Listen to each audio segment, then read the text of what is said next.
Hola chicos, mi nombre es Luz y en esta clase vamos a hablar sobre los aminoácidos y proteínas. Y para eso vamos a empezar haciéndonos algunas preguntas de estos compuestos. La primera de ellas es ¿qué son los aminoácidos? Los aminoácidos son biomoléculas que se combinan para formar proteínas. Si pensamos a una proteína como una cadena, ¿sí? Los aminoácidos son cada uno de los eslabones que se unen entre sí para constituirla. ¿Dónde podemos encontrar los aminoácidos? Bueno, generalmente los incorporamos en forma de proteína a través de los alimentos, ¿sí? Nosotros ingerimos alimentos ricos en proteínas que luego van a ser degradadas por digestión en sus aminoácidos constituyentes para que el organismo pueda utilizarlos posteriormente. ¿Qué alimentos nos proporcionan este tipo de moléculas? Principalmente los incorporamos de alimentos de origen animal, como la carne de cerdo, vaca, pollo o pescado, así como de los lácteos. Aunque también se pueden encontrar proteínas de origen vegetal en las legumbres, los frutos secos, las semillas y la soja. Ahora, ¿por qué son importantes los aminoácidos? Primero porque son los constituyentes de las proteínas, ¿sí? Y estas, a su vez, juegan un rol fundamental en casi todos los procesos biológicos de nuestro organismo. Cualquier actividad biológica, fisiológica o bioquímica en la que puedan pensar en este momento se logre muy probablemente debido a la presencia de proteínas. Además, estas juegan un papel fundamental a la hora de otorgarle una estructura, un soporte, ¿sí? Tanto a la célula como a nuestro propio organismo, ya que nuestro esqueleto está constituido en gran medida por proteínas. Estas diferencias en los grupos R nos dan un total de 20 aminoácidos proteicos diferentes que se clasifican en distintos grupos según la naturaleza química de los mismos. Aquellos que tienen, en su mayoría, grupos metilo, ¿sí? Es decir, grupos con un carbono e hidrógenos ramificados de distintas maneras, se clasifican como aminoácidos no polares y son capaces de formar interacciones débiles del tipo hidrofóbicas o de Van der Waals como vimos en la unidad 3. Luego, tenemos los aminoácidos que a pH fisiológico van a ser polares sin carga porque tienen grupos funcionales en el grupo R capaces de formar puentes de hidrógeno con las moléculas de agua o en el caso particular de la cisteína tienen grupos sulfidrilo que vamos a ver después que pueden formar uniones disulfuro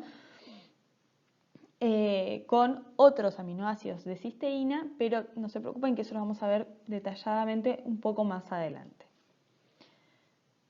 También tenemos los aminoácidos que a pH fisiológico van a tener carga positiva porque tienen grupos amino en el grupo R. Y también aminoácidos con carga negativa a pH fisiológico porque tienen grupos carboxilos en el grupo R. Por último, están los aminoácidos aromáticos que tienen la particularidad de poseer anillos aromáticos, ¿sí? Como los que se pueden ver en la imagen, formados por átomos de carbono e hidrógeno que pueden formar interacciones débiles de tipo hidrófobas o puentes de hidrógeno en el caso ¿sí? de la tirosina, porque tiene un grupo oxidrilo al final unido al anillo. Podemos ver que en todos los casos los aminoácidos tienen una misma estructura inicial con un carbono alfa, un grupo amino, un grupo carboxilo y un hidrógeno y además un grupo R que varía de molécula a molécula. Ahora, ¿por qué les cuento que los aminoácidos se clasifican en distintas categorías? Porque es importante que sepan que el grupo R define la naturaleza química de cada aminoácido. Y estos después van a servir para darle una conformación tridimensional a una proteína. Esto lo vamos a ver con un poco más de detalle, algunas diapositivas más adelante, pero lo que me interesa es que recuerden que estos grupos R pueden formar distintas interacciones tanto hidrofóbicas, hidrofílicas y puentes de hidrógeno. La siguiente pregunta que debemos responder es ¿cómo es un aminoácido? Todos los aminoácidos poseen una estructura general que se describe de la siguiente manera. Para empezar, tenemos un átomo de carbono central al que llamamos carbono alfa. A este carbono tenemos unido un grupo carboxilo, un grupo amino y una molécula de hidrógeno. Sin embargo, ustedes se preguntarán, pero bueno, si todos los aminoácidos tienen la misma estructura, ¿cómo se diferencian unos de otros? Esto se debe particularmente a la presencia de un cuarto grupo, un grupo residual, grupo pendiente o cadena lateral R. Esta R representa distintos grupos funcionales que le dan identidad a los aminoácidos. Por ejemplo, acá tenemos un aminoácido con la estructura general compuesta por el grupo amino, el grupo carboxilo y el hidrógeno, pero cuando su grupo R es un hidrógeno, se identifica a este aminoácido con el nombre de glicina. En un segundo ejemplo, podemos ver que cuando el grupo R está compuesto por un grupo metilo, ¿sí?, que es este carbono con dos hidrógenos, seguido de un ácido carboxílico, el aminoácido se denomina aspartato. Como les mencioné anteriormente, existen 20 aminoácidos proteicos, es decir, aminoácidos que pueden formar proteínas. De esos 20 aminoácidos, 9 son esenciales. ¿Qué quiere decir que un aminoácido es esencial? Quiere decir que si nuestro organismo necesita alguno de estos aminoácidos en particular para formar una proteína, la única forma de obtenerlo es a través de la dieta, porque nosotros no podemos sintetizarlo como sí podemos hacer con los 11 restantes. Esto hace que en nutrición se considere como alimentos de buena calidad o de alto valor biológico a aquellos que contienen todos los aminoácidos esenciales en buenas cantidades, como por ejemplo el huevo. Por otra parte, es fundamental consumir alimentos ricos en aminoácidos esenciales, ya que altas deficiencias de los mismos harán que nuestro organismo no pueda sintetizar proteínas importantes para su correcto funcionamiento. Y la falta de estos aminoácidos esenciales para la síntesis de proteína a largo plazo puede provocar problemas a nivel del sistema nervioso, anemia, problemas en el crecimiento y lesiones a nivel muscular. En la clase de agua y pH hablamos de los ácidos y bases y de las soluciones amortiguadoras o buffers.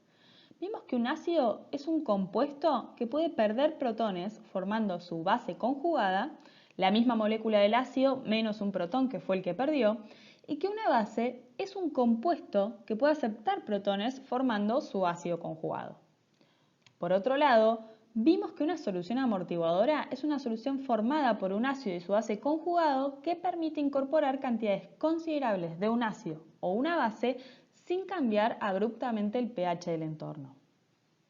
Esto es fundamental para el correcto funcionamiento de nuestro organismo, ya que necesitamos que el pH en el mismo no se aleje de los valores normales entre 7,35 y 7,45.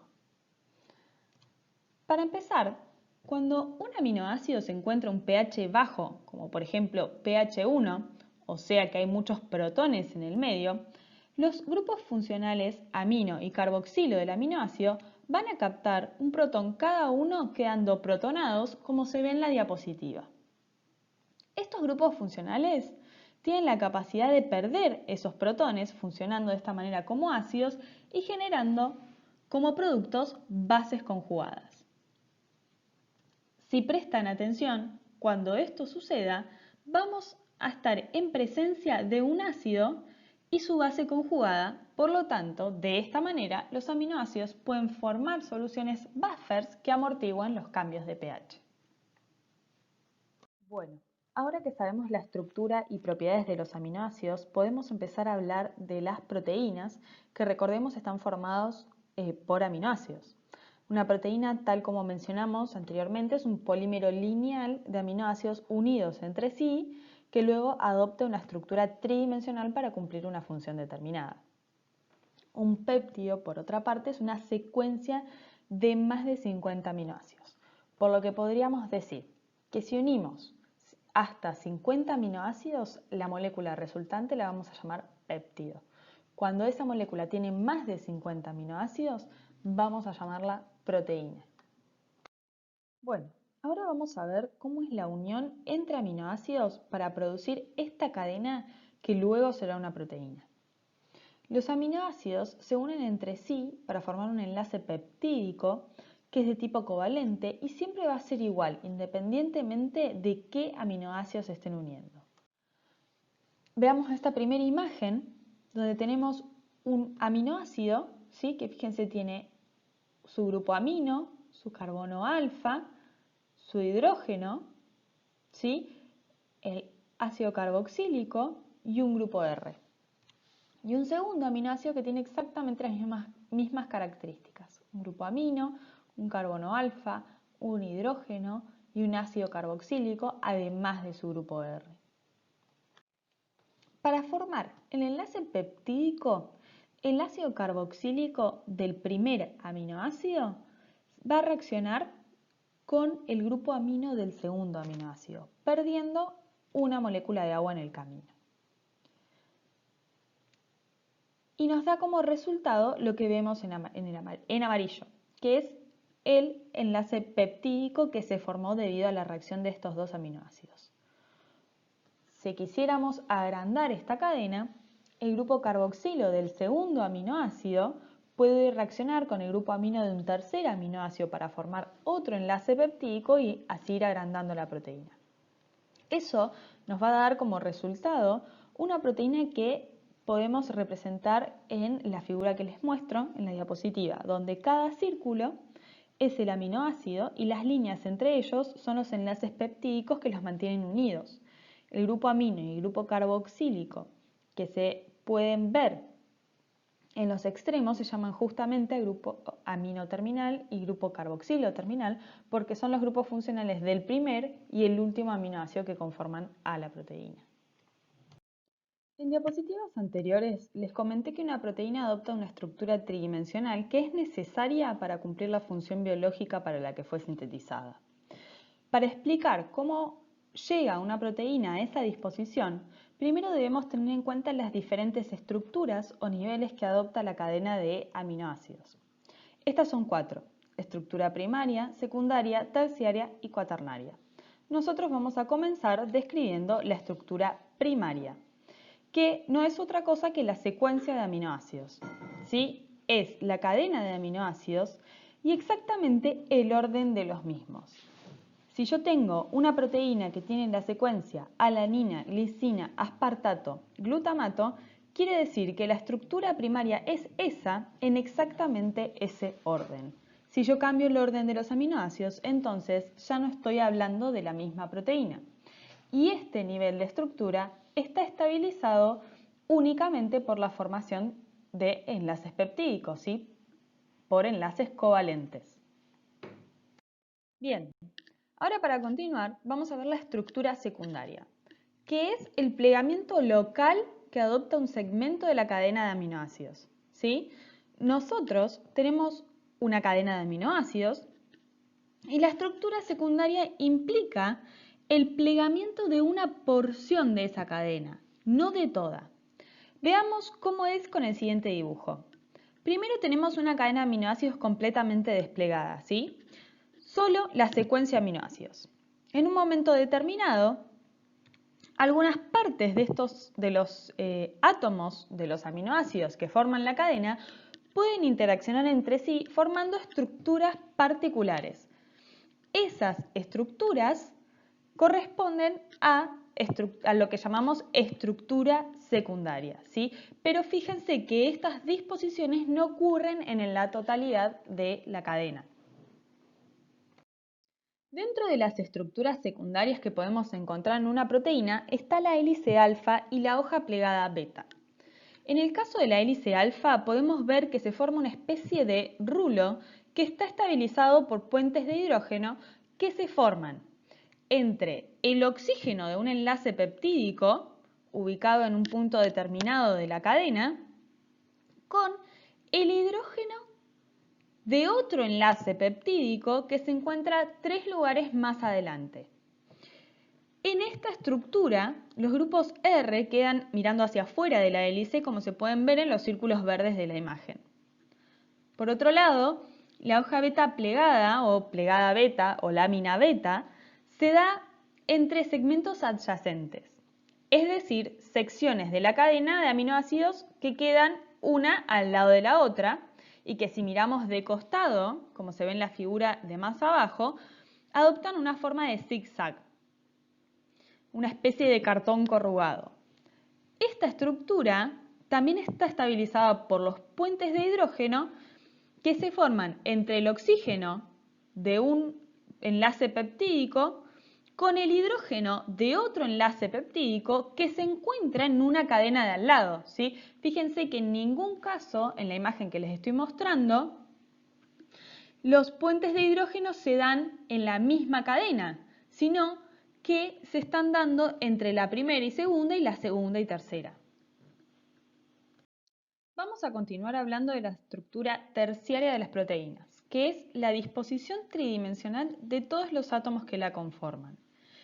Este nivel de estructura se estabiliza mediante interacciones débiles que se establecen entre los grupos R de los aminoácidos y mediante la formación de enlaces disulfuro entre los residuos de cisteína. Acá es donde entran en juego las características químicas de los grupos R que les hablé al inicio de la clase. En el siguiente esquema tienen simbolizados todos los tipos de interacciones débiles que pueden estabilizar a una proteína. En este caso particular tenemos un puente de hidrógeno, ¿sí? Tenemos también interacciones hidrofóbicas que se dan entre los aminoácidos con grupos R no polares. También tenemos un puente salino o enlace iónico que se da entre un aminoácido que está cargado positivamente y otro que está cargado negativamente. Y tenemos también los enlaces disulfuro que se forman entre el aminoácido cisteína y otro aminoácido cisteína. Entonces, fíjense que la estructura terciaria es la disposición tridimensional de la proteína. Partimos de una estructura primaria, ¿sí?, que es solo la secuencia de aminoácidos, y luego obtenemos algunas secciones que pueden adoptar una estructura secundaria estabilizada por puentes de hidrógeno y finalmente toda la cadena de la proteína puede adoptar una estructura terciaria tridimensional en el espacio. Para finalizar con el análisis de las estructuras que adopta una proteína, vamos a ver la estructura cuaternaria, que se alcanza cuando tenemos dos o más cadenas polipeptídicas y se estabiliza únicamente mediante interacciones débiles. Veamos un ejemplo. En este caso tengo dos cadenas polipeptídicas, la amarilla y la verde. Ambas cadenas van a adoptar su estructura tridimensional pasando por la formación de estructura secundaria en algunas secciones de la cadena hasta finalmente alcanzar la estructura terciaria propia de la misma. Estas cadenas luego van a interaccionar entre sí a través de los grupos R de sus aminoácidos para conformar una proteína funcional que tiene estructura cuaternaria. Es importantísimo que quede claro que si una proteína tiene una sola cadena polipeptídica, esta solo tiene estructura primaria, secundaria y terciaria. No posee estructura cuaternaria. Si nuestra proteína tiene dos o más cadenas polipeptídicas, tiene estructura primaria, secundaria, terciaria y cuaternaria. Un claro ejemplo de proteína con estructura cuaternaria es la hemoglobina, que está conformada por 4 cadenas polipeptídicas que por sí solas no son funcionales, solo cuando están las 4 interaccionando. Bueno, ahora vamos a ver algunas propiedades importantes de las proteínas. Una de ellas es su capacidad de desnaturalización. La desnaturalización de las proteínas implica la pérdida de la estructura tridimensional suficiente como para originar la pérdida de función de la misma. Y en general, este fenómeno está provocado por la ruptura de las interacciones débiles que hay en la molécula y de los puentes disulfuros generados por los aminoácidos de cisteína. A su vez, un agente desnaturalizante es aquel que provoca justamente la desnaturalización de la proteína. Entre estos agentes distinguimos agentes físicos como las temperaturas, el ultrasonido, las microondas o las radiaciones ionizantes. Y entre los agentes químicos tenemos detergentes, sales, solventes orgánicos y cambios, por ejemplo, de pH. Estos desnaturalizantes lo que hacen es modificar el entorno de la proteína e interferir en sus interacciones débiles para lograr la pérdida de función de la misma. Como mencioné en la diapositiva anterior, cuando se interfiere con las interacciones débiles que hay en una proteína, esta puede desplegarse y perder su función. Esto quiere decir que no es necesario afectar la estructura primaria, ¿sí? No es necesario romper los enlaces covalentes, los enlaces peptídicos en realidad, para que la proteína pierda su función. En general, solo se ven afectadas la estructura secundaria, terciaria y cuaternaria en el proceso de desnaturalización, más no la primaria. Es importante además recalcar que el estado desnaturalizado no implica necesariamente el desplegamiento total de la proteína y la pérdida total de conformación como se ve en la imagen, ¿sí? Si un agente desnaturalizante puede afectar una zona clave para el correcto funcionamiento de la proteína, entonces desplegar únicamente esa zona de la cadena de aminoácidos puede ser suficiente para que la proteína no pueda funcionar más. Algunas proteínas desnaturalizadas, además, por ejemplo por calor, extremos de pH o otros reactivos desnaturalizantes, son capaces de recuperar su estructura nativa y su actividad biológica si son devueltas a las condiciones en las que la conformación es estable. Este proceso se conoce como renaturalización y se logra debido a la conservación de la estructura primaria que contiene la información necesaria y suficiente para que la proteína adopte niveles superiores de estructuración.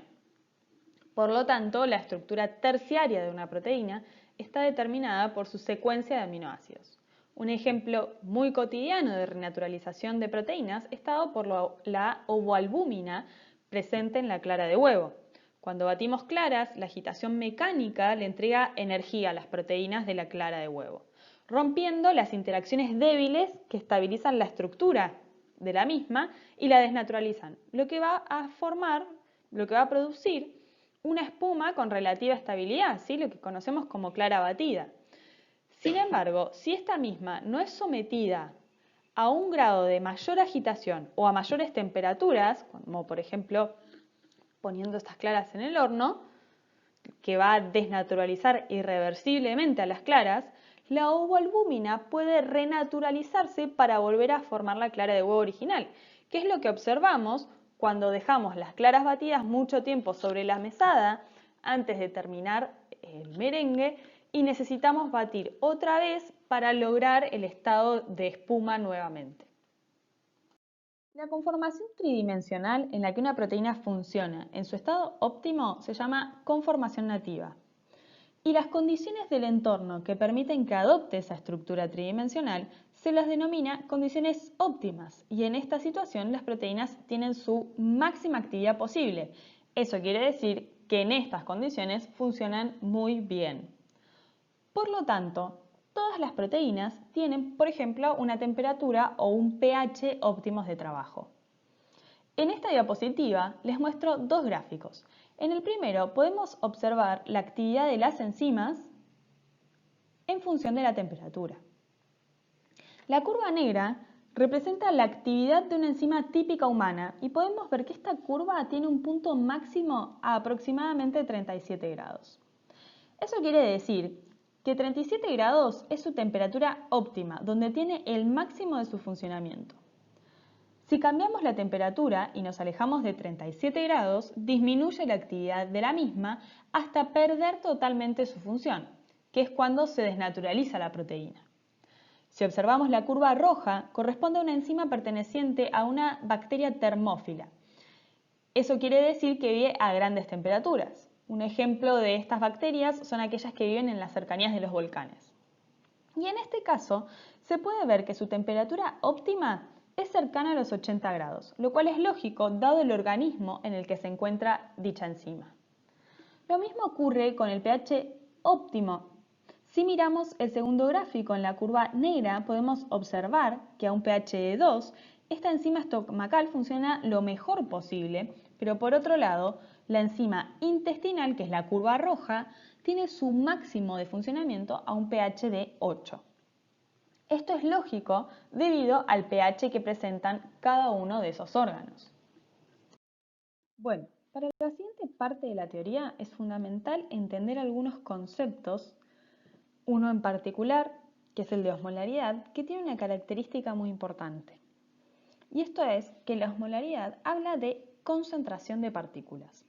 Es decir, si yo tengo dos solutos diferentes en una solución, la osmolaridad es una unidad de concentración que incluye a esos dos solutos, como si fueran uno, en un volumen determinado. Es por eso que le llamamos concentración de partículas y la podemos definir como los moles de partículas cada 1000 mililitros de solución, o lo que es lo mismo, osmoles cada 1000 mililitros de solución. Veamos un ejemplo para que quede más claro este concepto. Imaginen que tenemos un recipiente con 1 litro de agua y en él hay dos tipos de componentes diferentes formando la solución. En este caso tenemos dos solutos y el solvente es el agua. Más en detalle tenemos 5 moles de soluto azul por litro de la solución y tenemos 5 moles del otro soluto por litro de la solución. Entonces, en este caso podemos usar la osmolaridad debido a que nos dice la cantidad de partículas totales sin diferenciar entre solutos. Por lo tanto, en este caso lo que tendríamos son 10 osmoles por litro de solución, 5 moles de soluto azul y 5 moles del soluto naranja. Y esto es lo mismo que indicar que la concentración de dicha solución es de 10 osmolar. Veamos ahora otro ejemplo más, en donde también tenemos un recipiente con 1 litro de agua y en él hay dos solutos. Pero ahora tengo 1 mol por litro del soluto azul y 2 moles por litro del soluto naranja. Por lo tanto, si hablamos de osmolaridad, voy a tener en total 3 osmoles por litro de solución, lo que es lo mismo que indicar que esta solución tiene una osmolaridad de 3 osmolar. Cuando estas dos soluciones se encuentran separadas solamente por una membrana semipermeable, eso quiere decir que esta membrana solamente permite el paso del agua, del solvente, en este caso el agua, ahora va a suceder un fenómeno muy importante en la biología, que es la ósmosis. La ósmosis es el movimiento de solvente a través de la membrana semipermeable desde el compartimento con menor osmolaridad hacia el de mayor osmolaridad con el objetivo de equilibrar las mismas. Que quede claro que el objetivo de este fenómeno es alcanzar el equilibrio osmótico. Para eso es necesario que se movilice agua desde el compartimento de menor osmolaridad hacia el de mayor osmolaridad, debido a que de esta manera disminuye el volumen en el que se encuentran las partículas del compartimiento 2, haciendo que aumente la osmolaridad en el mismo, y a su vez este fenómeno genera que aumente el volumen del compartimiento 1, disminuyendo la osmolaridad en el mismo, ya que las partículas ahora se encuentran en un volumen mayor. De esta manera puede alcanzarse un punto intermedio y equilibrarse las osmolaridades. Ahora vamos a entender por qué este fenómeno es tan importante en la biología. Y para eso les voy a mostrar un capilar y les voy a contar que la parte exterior de los capilares es lo que llamamos zona intersticial.